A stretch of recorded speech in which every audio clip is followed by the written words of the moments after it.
Okay, I think we're live. All right. I will call the meeting to order.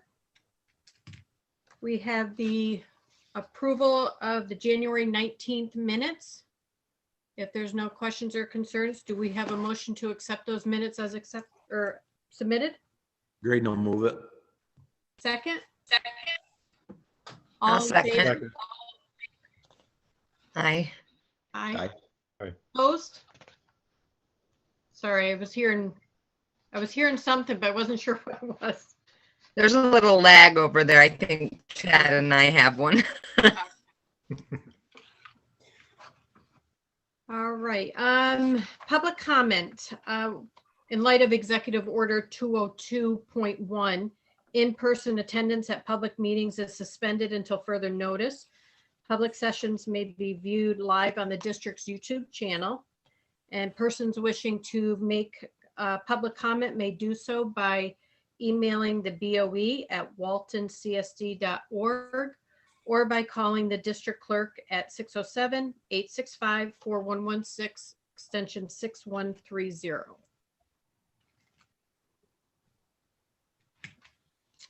All right, and we have discussion items. We have several discussion items. All right, the first, let's see, I guess I can start out with the Finance Committee meeting that was held on January 27th.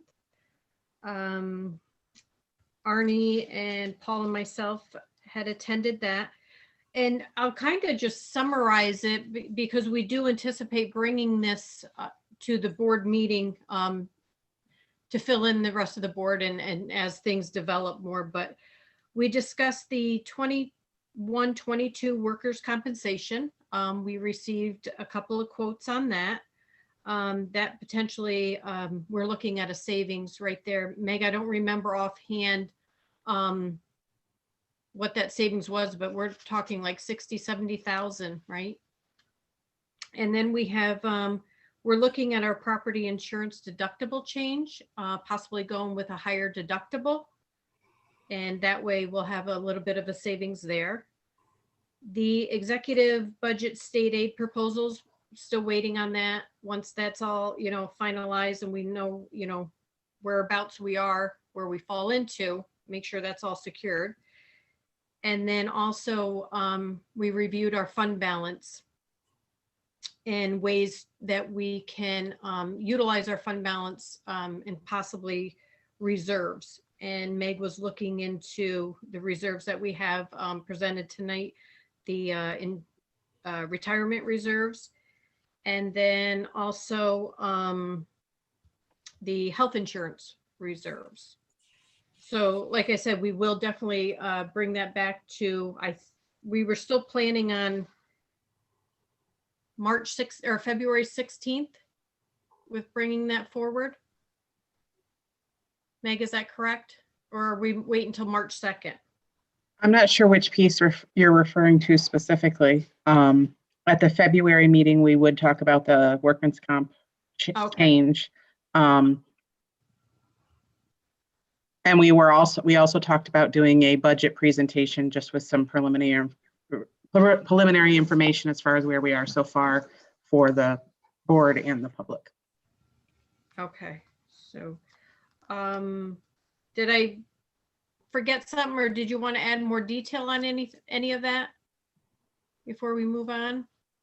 I think we're pretty good unless anybody has questions. Okay. Let's see. We have the curriculum committee that met on January 28th. I actually came into that meeting a little late. I had was kept at work a little bit late. Miranda, would you like to give a summary of that meeting? Sure. We each of the principals were on there, and Dr. McDonald, myself, and Chad. And then you came in on it, and we talked a little bit about the goals and purpose and the different things that had gone on in Townsend School with I don't exactly, sorry, have those notes in front of me without getting up and getting them. I took some notes, but Dr. McDonald would be the head person of that committee, and we just talked about the different curriculums and how well the teachers have adapted to them and what new curriculum may come forth because they're doing away, correct me if I'm wrong, with the current math curriculum down at Townsend. And so Amanda gave us a heads up on that, and it seems like the teachers are doing well, even with all the changes and everything. So I think that as a committee, we were really happy to hear that.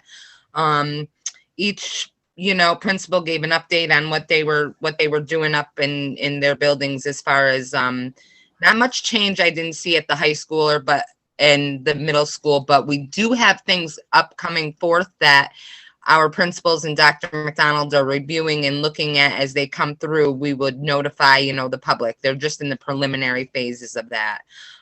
So far, I'm just really, speaking as a committee member and a board member, proud and happy that the teachers really worked very hard and to bring on a new curriculum, a reading curriculum this year.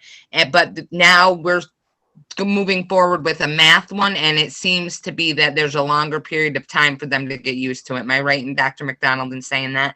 I mean, they had summer and then they went remote, and it was a lot on Townsend teachers. So a lot of credit to them moving forward. And then we plan on having another one as things need basis or in the springtime to see where we're at. We really didn't have much data to go on due to COVID hitting last March, but other than that, we're right, I think, on track and looking forward to some new things as they progress. All right. So the math curriculum, just to add a little bit of information to that, the ELA, the reading, as Miranda explained, that the teachers worked so hard and they're still in second year and first year of initiative rolling out. And then the math curriculum was supposed to be not accessible after this year. So it forced an immediate move and exploration that's going on now to implement another new curriculum in the summer going into the fall. So that would have been back to back to back with COVID in between. And as they were going through the process, the grade chairs reached out to Amanda in meeting and it says, is there any way, we really have a lot on our plates here. Is there any way that we can push that off a little bit? Amanda reached out to the company and they were able to give us a 1 year. They found enough of the product in the warehouses and that they secured it. And we have a 1 year extension. So now we can take our time exploring, as Miranda said, extending that out, and the teachers have a little bit less pressure on them this summer and into the fall, and they can get solid with the ELA literacy curriculum. So initiative fatigue is a real thing in education in any field, and then add COVID on top of it in the pandemic. So I'm proud of all of them. Right. And just a reminder, our committee meetings are on our school YouTube page.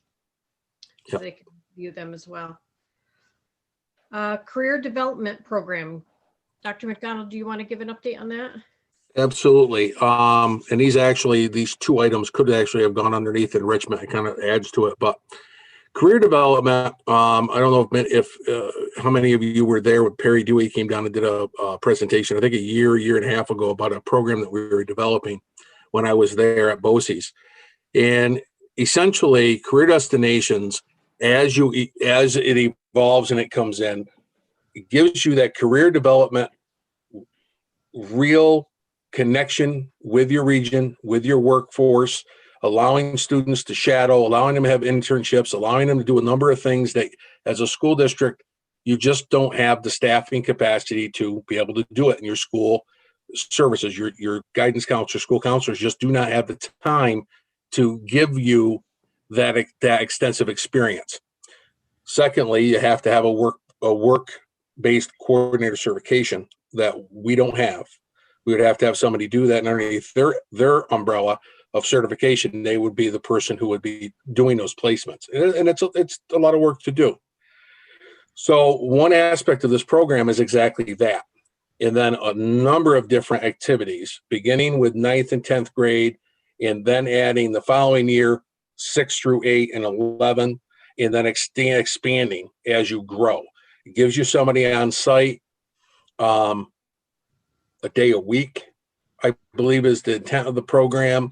It gives you a liaison that the district hires through BOCES, but it's one of our personnel to be the liaison. They work together as a very close-knit team, administration, school counselors, and this liaison with BOCES, and they bring in that connection to the careers that we should be doing, but the requirement is minimal as far as the oversight. We need to do a much better job. All schools do. This is an opportunity. Now, the exciting thing is, with any program comes cost. In the last few years, while I was at BOCES part of that team, we were able to secure 2 different grants. And what the grants are used for, ARC, and then I think a Chobani grant or a second ARC. And it allows for the first year coverage of the entire program and the first year implementation of the district liaison. That's a $5,000 a year stipend, $25,000 per semester. So we have the ability to do this second half of the year and all of next year underneath grant.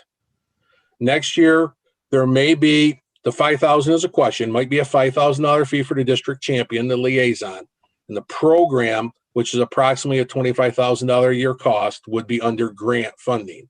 And give us the opportunity to really set our goals, see if it's really going to be effective for us. And then if it's not, we don't enter into that full cost for the third year. So I'm excited about this opportunity for the kids and for our program, and to really extend it. This is something that I was looking at as a high school principal and trying to build, but didn't have the ability to do it. BOCES has got over 300 business connections in our region, and we'll extend them more because in the CTE programs, they have these connections for work-based placements. So this is exciting. Mm-hmm. So that's a summary of the career destinations. Unless anybody has any concerns, I plan on moving forward, especially as it's grant funded here in the spring. And then next year, if it's a $5,000 cost, we'll build it into the budget moving forward. And then the second year, we'll discuss how effective it was and whether or not to build in the entire program at the end of next year for the following year's budget. Does anybody have any questions on that? No. Okay. So yeah. Okay. Please proceed. All right. Thank you. Second area, you'll hear me talk a lot about student engagement, which career destinations is a good part of that as well. Getting them connected and seeing that light at the end of the tunnel, getting them excited about careers is really an engagement piece as well. But then when you start thinking about engagement, you have your sports, you have arts, you have all these different concepts. But what more can we do? And what more can we offer and afford? How do we extend and do it within our budget, our limited budget, right, of what we can do?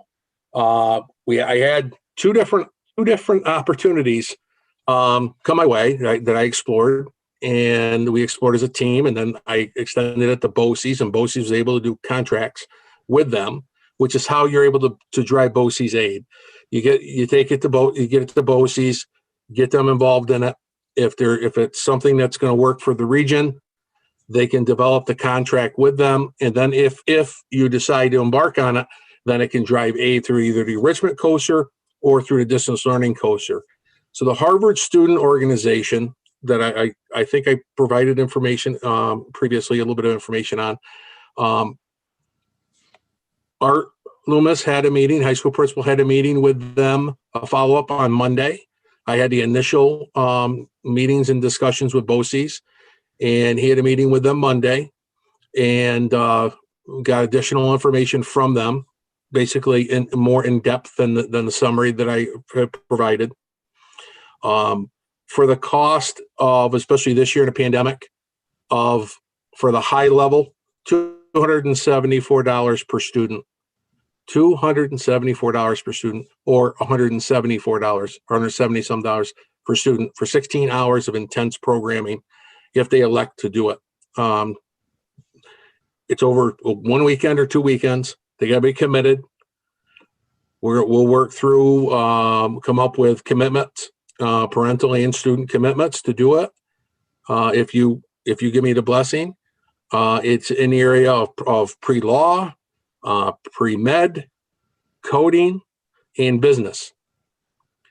And they have a new one out, political, for political science. So an opportunity, my thought is that we will move some funding from our summer school that was budgeted and allocated underneath the same umbrella, right? Credit recovery, enrichment. So we will use that funding. We'll work from seniors, and then depending on how much a response, we'll move to juniors. We will not go outside of what we have available to us as far as that funding goes. And we'll see what kind of interest we get. I think this is a great opportunity. At the end of it, they'll come away with a Harvard University, but Harvard student organization. It's an organization, student-run business within Harvard University. So it's not Harvard University, it's a subsidy of it. But they'll have that, which would be wonderful for their applications or for their portfolios in the future.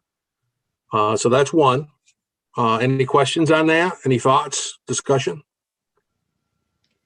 I personally think it's a great idea and a wonderful opportunity for our students, especially to, feel the waters, to make sure that that's something, that they want to go to college for, and to kind of get their feet wet, and, before all that college money is spent on something like that. So and that's what I was going to say too, Rhonda, is the fact that, a lot of our students and they're young and they don't know how big this world is and all the career opportunities that exist. So to get some exposure to that doesn't have them entering college with a major that may not suit them, and having to burn some credits or electives or things like that to find their way. So I think it's good exposure, and from a financial commitment, it's not a large one, and I think it will be beneficial for those who take advantage of it. And we'll get 64% aid back on it for the following year. I think it's a great opportunity for a lot of these students. So hopefully there's quite a few of them to take advantage of it. Well, if with the blessing tonight, if I receive it, I'm going to work with the high school tomorrow, and we're going to get it communicated that the spring session's coming up. So this isn't something for next year. We're going to be able to do this now.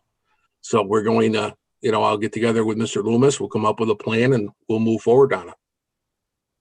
there Sounds any good. opposition? No? Okay. Okay. Exciting. Thank you. And then the third one, this is really for informational purposes at this point in time. The distance learning coaster that we currently are in and have been in at BOCES, this program, Educate, this organization came forward. I get these emails, and I actually do look at them. I look at spam mail. I look at spam. I look at everything, because you never know where's a tidbit. Well, here are two tidbits. That Harvard Student Organization was one, and Educate is another one. And what Educate is, it's a young group, 20s, early 30s of educators who identified across the country the lack of teachers, and how some states and regions, especially Texas and areas, are really struggling. And they identified this virtual learning and the synchronous, what we're doing right now, right, with our kids.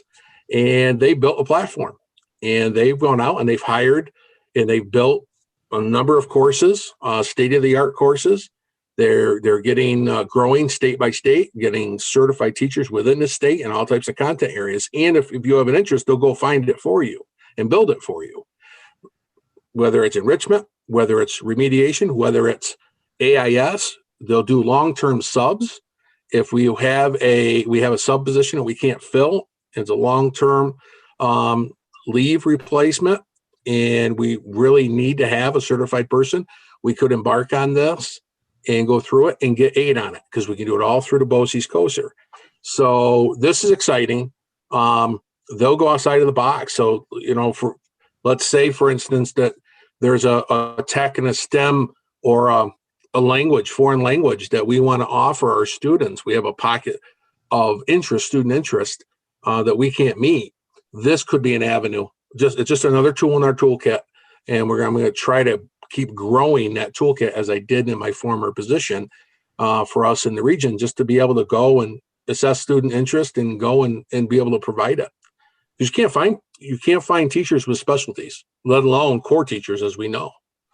So just want to inform that this is exciting. I'm challenging them a little bit to come up with some summer enrichment programs and to entice us. And we're going to try in our budget proposal this year, as we look through it, we're going to try to have some set asides in the enrichment coaster and enrichment line for BOCES, so that we have money for Harvard, for Educate. So we have things that are situated as we move forward in the future. Educate is something we could potentially do as a coding camp in the summer or something of that nature, but more to come. Don't know where it's going to go, but we have an unbelievable tool. And if you want to look at it online, check it out. It's pretty impressive. So that's just for your information at this point. Nice. Okay. All right. Then And now another one. Well, you guys are listening to me. You're listening to me way too much tonight. I apologize. So this is the big one. This is one that we put a lot of time, a lot of effort, and I'm proud of it. And I'm looking forward to any tidbit of information or thoughts that anybody has. The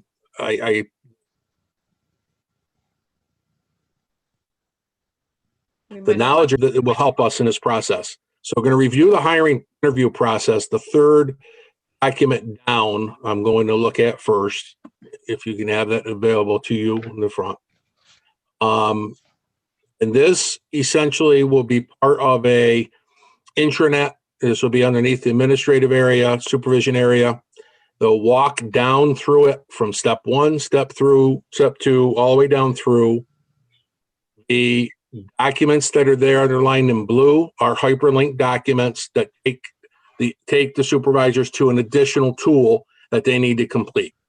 So the first step, they have to do a position analysis form. That's provided to you as well in the folder. And that's simple, a simple process of where's the position, who are you replacing with the position, what's the detail, how's it impact students, and are there other ways to deliver the service? Do we really have to replace this position? Once they fill that out, that comes to me, they get my approval, then the position can be posted. With our do not fill or fill. So we have that process linked. And please stop me anywhere if there's something that you catch or want to talk about. I don't mind being interrupted. And we're working down through the steps, posting interview details, the next hyperlink, next document. And that really is an extensive process that takes us right straight through the details of the vacancy, details of the posting, coming up with the posting period, which is very important. When do you expect boots on the ground? When do you need your employee to be in-house working? What is the board meeting that you need action in? What is the date that Corey needs, or the district clerk needs the documents by? And now let's work backwards. And let's make sure that we do our interviews in a timely fashion. Let's make sure we have an appropriate interview committee. And all of that comes through and gets approved by me as the process is developed. So as this gets posted, I will see exactly how we're going from A to Z, so that the hiring manager will have the details in their mind. They'll work back, they'll develop their timeline. They need assistance with it, I'll assist them. Because way too many times you get busy, you get caught off guard. I've done it many times myself. And then you're scrambling because the deadline for the paperwork is coming quickly. And then you're begging for Corey or for the superintendent to allow you to sneak it in, and get it in a timely fashion. And we can't do that. And we won't have walk-ins. You will receive the material in the packet development as appropriate. And that's what this was all intended to develop. I think it's very nice. I'm sorry. I think it's very nice to have a uniform platform here that everybody will be following. It's essential. Systems help you. I wish I'd had this especially when I was first an administrator at 25 years old, but all the way through my career. Never did I have a process such as this until I hit my position at DCMO and had to help create it. And I had a small part in the creation of it. We had some professionals that were more knowledgeable in the HR world, but we worked together as a team to go down through it. And I saw how important it was when with all the emergency appointments and things that we were moving away from and making sure we're in line. And that really woke me up to how much of an issue it is when you're not following protocol. Emergency appointments is putting the hiring away from the hands of the board and in the hands of the superintendent where it does not belong. The board approves the hire and funding of the positions. You know, my process is to recommend it to you. Right. Your process is to do it. So I want to avoid those emergency appointments unless it's something that we can't avoid and you're already informed of, but not because of process, if you understand what I mean. Right. Not because we didn't get our job done. So detail on interviewing, reference check forms. We have a couple highlights there of things we're still putting together and going to add to the drive. A benefit handout, one-page handout was something that we had years ago. It was very, very helpful. Sometimes when you have a candidate, especially a young candidate coming out of college, when you can sit there and give them a complete package and give them the details and the benefits, sometimes you can seal that deal. So we want to make sure we have everything in front of us. And then we go into offering the position, the details that we need as far as the fingerprinting form, emphasizing that if we don't get the clearance, the applicant will not make it to the board agenda. And then a key document is the employment recommendation sheet. The employment recommendation sheet, is that yes.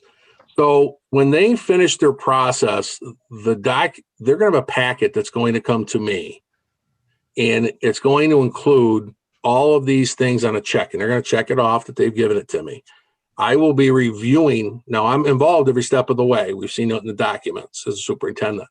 But at the end, that packet's going to come to me. I'm going to review it. And upon successful completion of that packet with nothing missing, then and only then will it go to the clerk to be added to the agenda.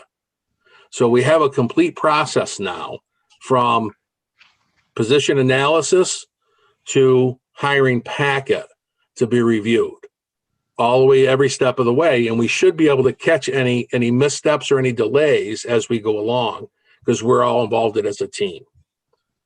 So that's a very important document.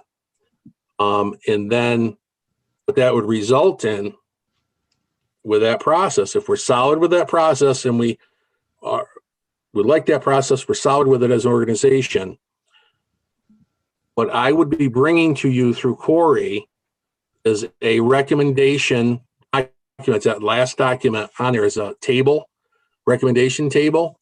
And this is for discussion this evening in your direction.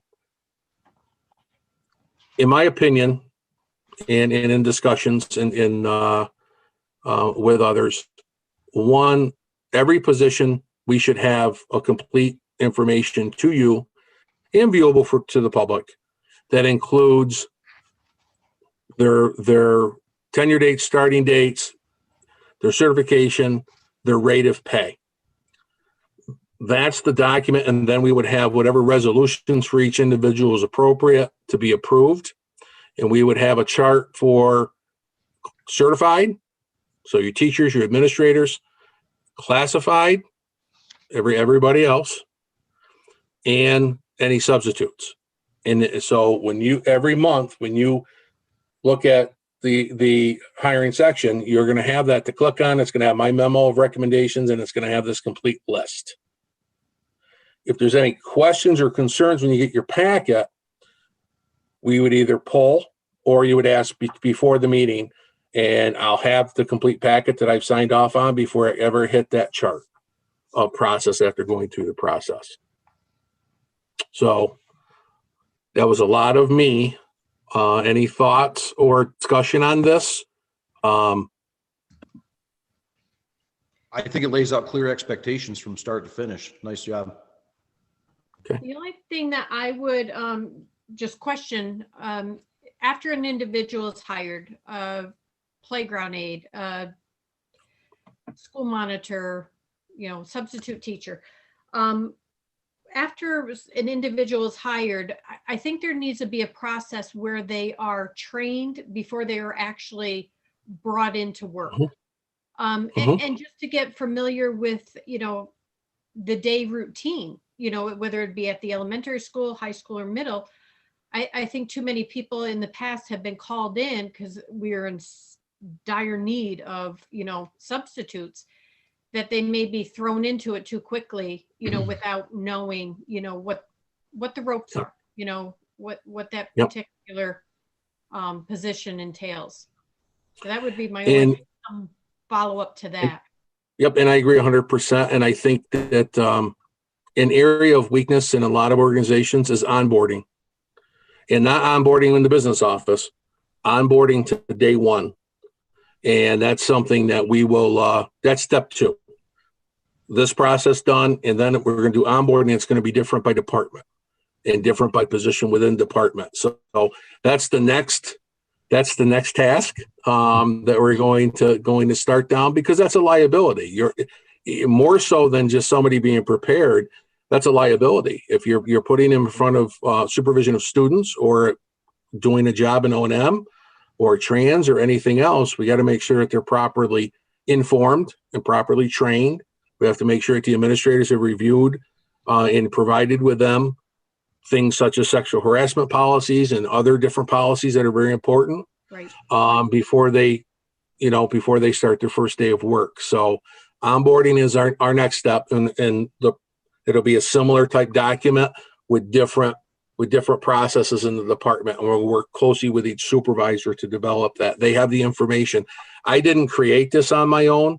This is something that I had a sample document, and we met several times as a business office in Corey, and we went down through it, and then I pulled the individual supervisors and got their ideas, and then we went through this. This was created from a team, and now next is onboarding. Absolutely. For me, I like the program that you laid out here, Mike. I think you did a very nice job on it, but I'd also like to echo a little bit with Rhonda. I think this is very complete on the pre-employment part of the process. But I think for future, it would be definitely beneficial if you explored the training and even a review process of performance, so that when we go from probationary period, and I'm speaking from a little bit of a experience. We just had to do that at work because we've had a few situations. Once we went to go from make that decision, do they go from probationary to permanent, or do we kind of sever ties because it's not really working the way we were hoping it would work? To have that documentation and everything in place, so it just makes it cleaner and consistent across the board. But I think this is a very good step for the pre-employment aspect of it. In the evaluation processes and the recording and detailing of those processes was actually a training that all the supervisors went through a month and a half ago. I think it was a month and a half ago or so, Meg or Corey, if you remember. But Chris Wilkinson has done that training. He actually did a very nice training, 2-hour training with them.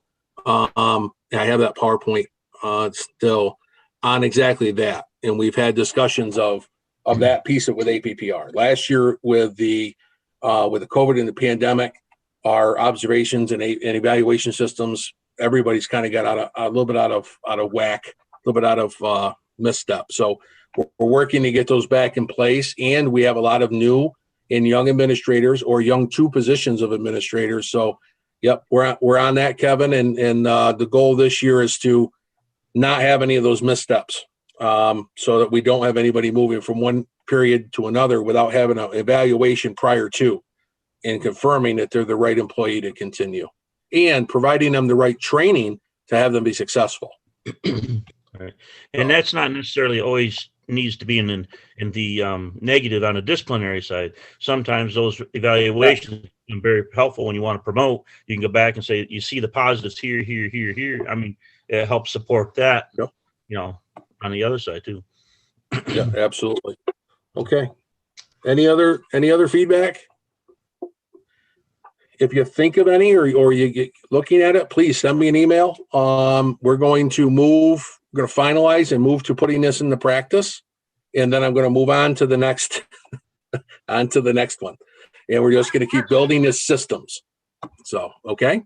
Thank you for doing that. A lot of work. No, you're welcome. It was, building systems I enjoy doing that because you can see you put the time in, what do we say? We put the time in up front, or you put the time in at the back end when things go awry. Right. I'd rather put the time in up front and then have things go smoothly and have the people we hire be successful.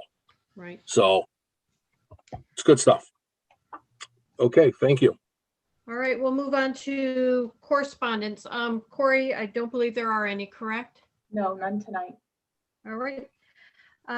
Additions to the agenda? We've added 2 items tonight. Both are non-consent new business items. One is to approve the architect agreement, and that's with BCA.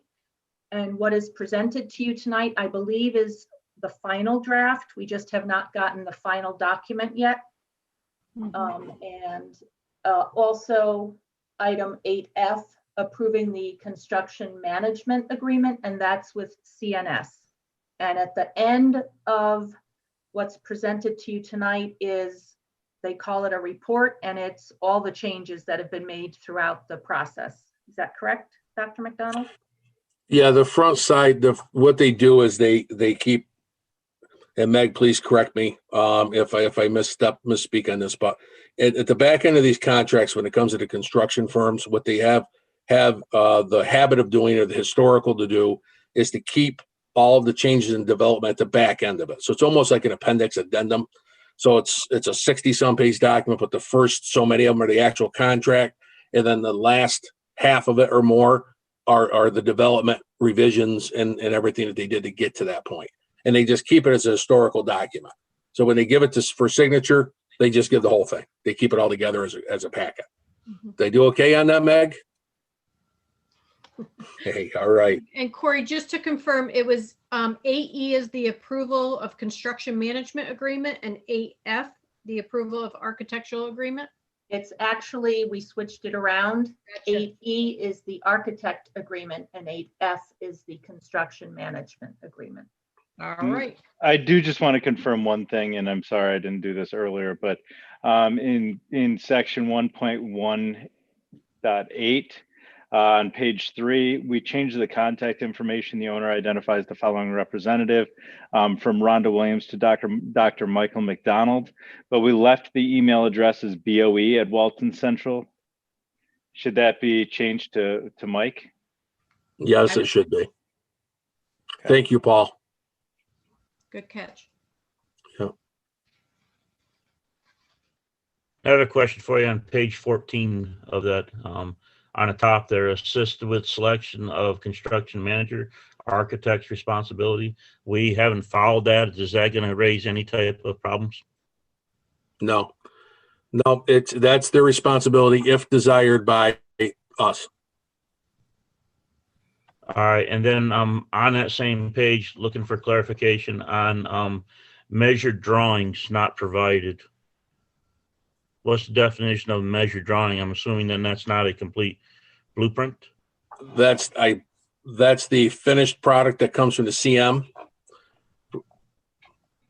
You remember when we were in the meetings and they were talking about the measured drawings and the completed packet of the drawings? My understanding is that's what comes from the CM versus the architect. Okay, then so then down here on the same page, but it would be 4/11/17 as constructed record. I was thinking that was what was going to come from the construction management company, our as-built versus our. I guess my concern is I'm just looking to make sure that we are getting from our architect a complete set of plans to go with. Yes. And so if we look at the master responsibility chart, you see that document? Yep. That is a document that has been reviewed between the two parties and agreed upon. And it has the responsibility metrics of 0 to 3 at the top. Okay. So as we look down through here and you look at design developments and we look at the charts, you can see that where the responsibilities lie.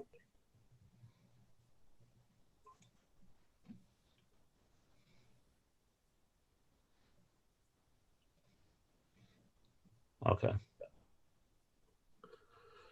And this was something actually that the construction manager, CNS, brought forward and brought to the table, was reviewed by BCA, agreed upon with the BCA without any alterations, and was reviewed by our attorneys as well. All right. That's was basically what I just had. I assumed it was there, but I didn't want to assume it and then not have it be there. Yep. Absolutely. All right. And here's the cord set drawings is down on 142, which is the set drawings.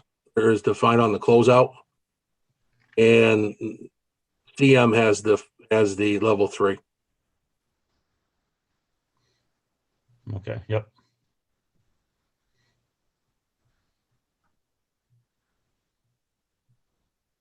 Along with the manuals. Yep. All right. 143. Okay.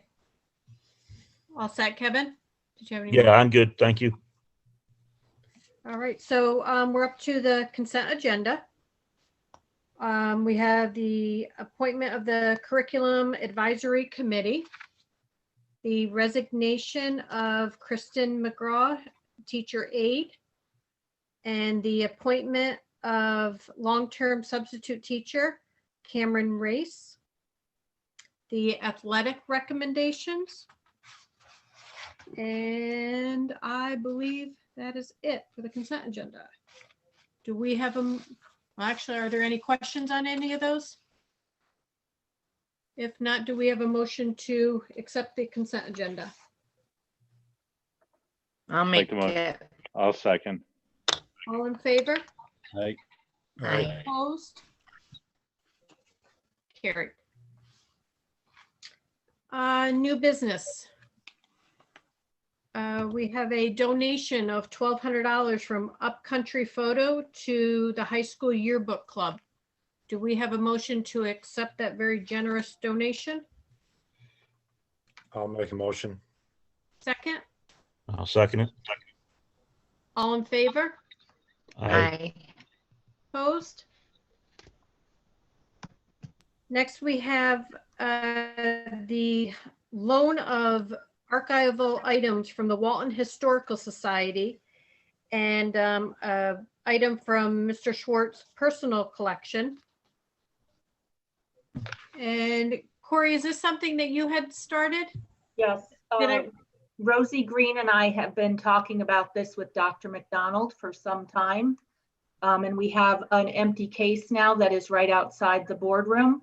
So that's where we're going to put historical items. I think that's very nice of them to let us borrow them, just so the students can see, especially what prom used to look like back in 1946. Do we have a motion to? Oh, sorry. I'm sorry. I was going to say, this is something that, when that case emptied, Corey had his concept and idea right from there. So it took a little while for us to get there and for her to figure out what would look nice and dig things up and come up with it. But this is all Corey. Yeah. Oh, Very nice idea. Thank you, Corey. Yes, thank you. Do we have a motion to accept those loaned items from the Walton Historical Society? I'll make it. Second, I'll second. all in favor? Aye. All right. Opposed? Carried. Next, we have the establishment of the Retirement Contribution Reserve Fund. This is to appropriate unallocated fund balance from the general fund. And this will fund ERS and portion of TRS. Is that correct, Meg? But they will be kept separate. Correct. That's correct. Does anybody have any questions or concerns on that? If not, do we have a motion to accept the establishment of the Retirement Contribution Reserve Fund? I'll move it. I'll Second. second. All in favor? Aye. Aye. Opposed? Carried. Corey, did you get that second? Was that Arnie? Arnie, was that you that seconded? I think it was Paul, but I'll second it. It's Paul. It was Paul, but I was trying to navigate between the two screens and I can't get to my mic fast enough. Sorry. All right, and then we have 8D, authorized high-risk sports. I'll move it. Graydon, second. I'll second it. All in favor? Aye. Aye. Opposed? Aye. Carried. Let's hope that we decline below that 4% threshold. I think we're at 3.6. We're getting there. All I- right. And so just I'll give it a minute, see if he comes back.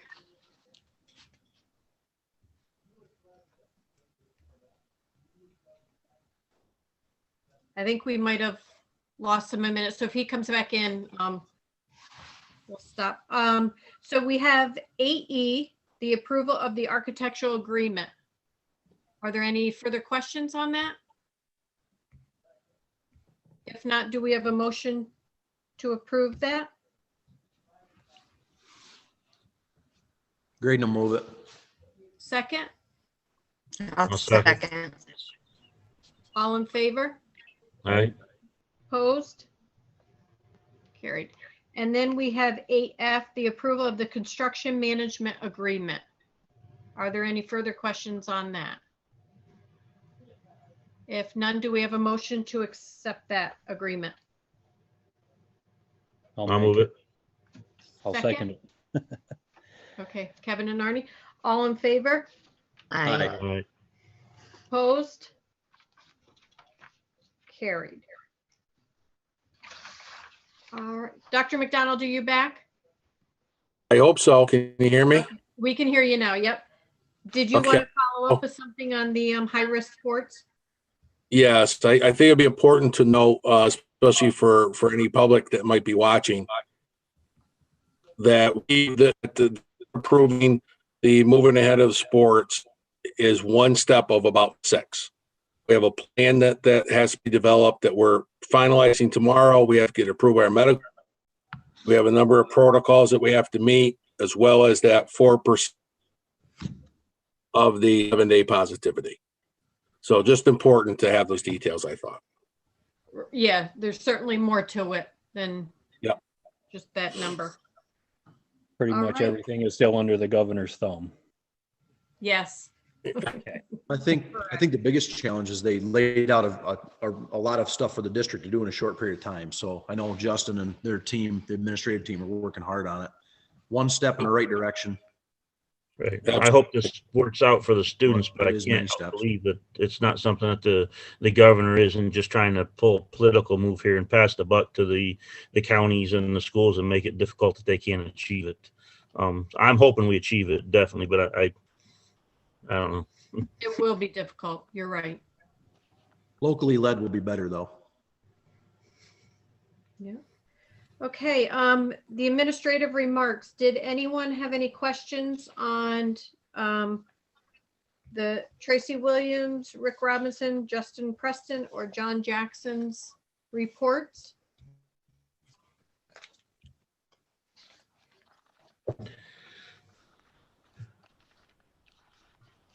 If there's none, we will move on to the superintendent remarks. And I think you've heard so much from me tonight that I will leave my remarks as stated. All right. I thought I joined really late and we were already there.